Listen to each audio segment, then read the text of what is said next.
abang becak tak bagi. Mana? Karena lawetnya selama COVID-nya yang paling berat rasa hana pemasukan adalah abang becak. Hana urun jak.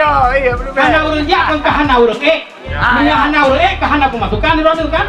Yang lagi ngapain lagi? Maka ke abang becak ini. Ada tak elok.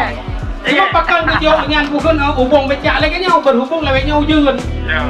Hana ujian kat sebelum lagi nya yang pasti hanya nak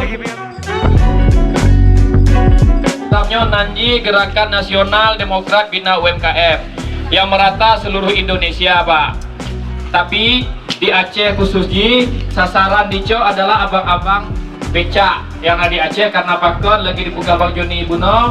Banyak laporan di rumah aspirasi dan juga dari beberapa kamu DPR RI, DPRK pada Aceh, le masukan dari awak becak ibu gak bahwa penghasilan menurun. Makanya abang-abang kamu dari anggota dewan berinisiatif untuk bersama Pak Rifki dan juga ketua DPD kamu Pak Nopai Riansyah untuk menjadikan abang becak sebagai sasaran kamu untuk pembagian gerakan Demokrat Bina UMKM-nya.